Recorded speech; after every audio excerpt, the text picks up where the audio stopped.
Hi, I'm Janine Pipe, and today I'm going to be reading one of the short stories from my new collection, Twisted Tainted Tales.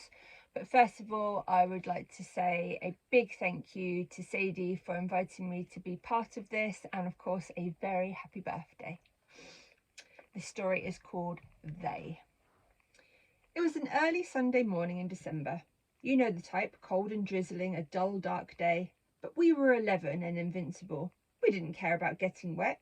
Who gives a crap about soggy trainers when you're with your best mates? Anyway, we had shell suits and raincoats. We could do anything.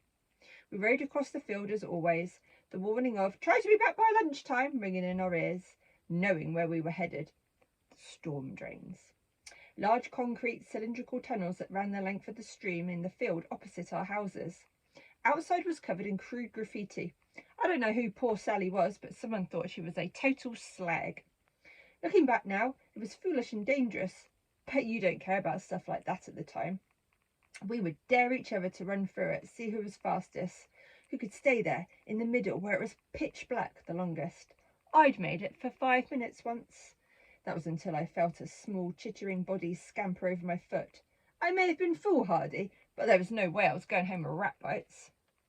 We drove ourselves mad making up stories of what might be in that tunnel. Killer clowns, giant flesh-eating newts, even zombie cats who lure you in with a cute meow and then eat your brains. Young lads have brilliant yet overactive imaginations. That day in particular, there was a very special prize on offer for who could stay the longest. We had an extra member in our party, a VIP, one time only. Cassie, the 12-year-old cousin of my neighbour Scott, was there for the day, and we were all a little bit in love with her. She was a total babe, with ginger pigtails and the most adorable dimples when she smiled. We were yet to be all consumed by raging hormones, and most girls were not worth our time, but Cassie was a 12-year-old goddess. The prize for whom was deemed to be the bravest, a kiss on the cheek.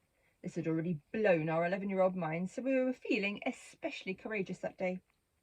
Since it was a storm drain and there had been consistent rain for the last few days, needless to say the water inside was at a reasonable level. It never got dangerous, but nevertheless was at least ankle deep, in some parts reaching your knees. We were only short too, being a mix of 10 and 11-year-old boys, not quite yet at puberty or sudden growth spurts. One by one, we ventured into the drain. The first to try was Scott, who only lasted around 30 seconds. In his defence, Cassie was his cousin, and he'd have rather died than receive a kiss on the cheek from her. Trying next was Luke. Being the youngest, he only lasted 93 seconds. He was doing all right until he tripped, fell on his arse, and realised he'd be spending the next few hours with soggy He-Man pants. After Luke came my sole competition. Ashley'd managed 4 minutes and 43 seconds on his previous attempt. He'd rushed out, having claimed to have heard a low growling noise and thought a dog might have gotten him. We said it was more likely to be his stomach. He was never seen without a club biscuit or a wham bar in his pocket. This time, however, same as I, he was buoyed by the promise of a kiss from an older woman. That sort of thing makes you invincible. So with a wink, in Cassie's direction, I was overjoyed to see her roll her eyes at that. He sped off into the abyss, and we waited. And waited. The hands on her Mickey Mouse watch seemed to be speeding, as if somehow in cahoots with Ashley to make time go faster. 4 minutes came and went. 4.5. I was beginning to sweat despite the cool air and the drizzling rainfall. 5 minutes. God damn it! Now he held my record. At 5 minutes 19 we heard a noise. It was muffled, so Ashley must have been quite far in, but it was definitely some sort of yelp.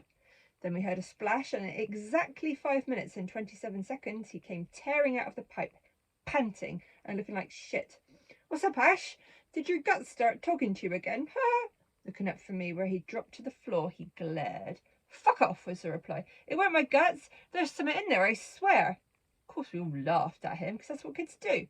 He was proper pissed off and sulked before turning to glare at me. "All right then, Sammy, you go in and try and beat me. I'm still way in the lead." I scoffed. "Beat 5 minutes 27? Easy." I was aiming for closer to 10. Sneaking a look at Cassie, she smiled back. Blushing, I wiped my hand over my sodden face. This was it. "Later, suckers!" And in I went. Because we hadn't been in for a few weeks and the rain had been so relentless, the usual dank smell had worsened tenfold. As I neared the middle of the tunnel, and thus the deeper water, the stench actually made me gag. Bloody hell, it stinks, I thought, like when the cat had brought in a headless rat one day and hidden it under one of the kitchen cupboards.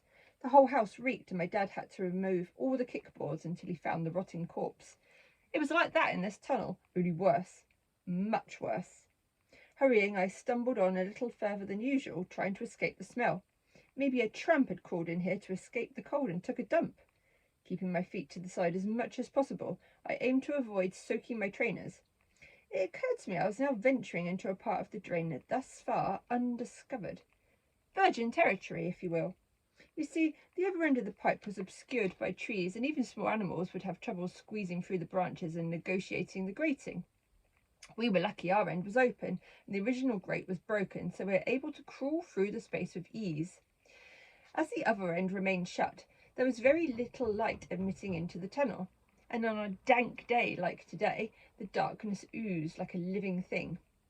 I stopped suddenly. I'd lost my footing just enough and slipped. My trainers stirred up the water underneath, and the stench rose again. But it wasn't the smell that had me frozen. It was the sound. A low, guttural growling. I held my breath. It's all in your mind, it's all in your mind. I was just thinking about what bloody Ashley had said. There was nothing in here that could growl. Even my damn cat wouldn't squeeze through that gate on the other side, let alone a dog. Pull yourself together, you pussy. I had no idea how long I'd been in there now, but it must have been more than Ash. Long enough my eyes were starting to adjust to the darkness, so I could just about make out that shape in the water. A sort of lump? A sort of large dark lump with a big thing sticking out of it, which of course I managed to trip over. Completely losing my already precarious balance, I landed straight into said lump and into the fetid water. For fuck's sake, I yelled in desperation, trying to scramble to my feet, finding it difficult to grab anything that wasn't slippery to give myself some purchase. That was when I heard the noise again. This time the low snarling was much clearer and far nearer. I wanted to scream, but alas, when I tried, nothing would come out. It's like my vocal cords were frozen in fear, just like my body. Then I saw them, approaching me quickly from the far end of the tunnel. Eyes ran. 2 yellow, glowing orbs. I think I might have pissed myself at that point, but to be honest, I was that wet I didn't care. My heart was beating so fast I thought I was going into cardiac arrest. Then the thing pounced. It pinned me to the floor of the tunnel, those bright yellow eyes staring into mine. I could feel its malodorous breath in my face. Nausea rose in my throat, and I wondered if it was going to kill me. Would I choke on my own vomit, drown in this putrid drain water, or be ripped apart by whatever the fuck was standing on my chest? Then it opened its enormous mouth, revealing so many teeth. I knew right there and then I was a goner. Thank you again to Sadie for inviting me to be part of this. A huge happy birthday, and I hope that you enjoy all of the amazing readings. Thank you. Bye.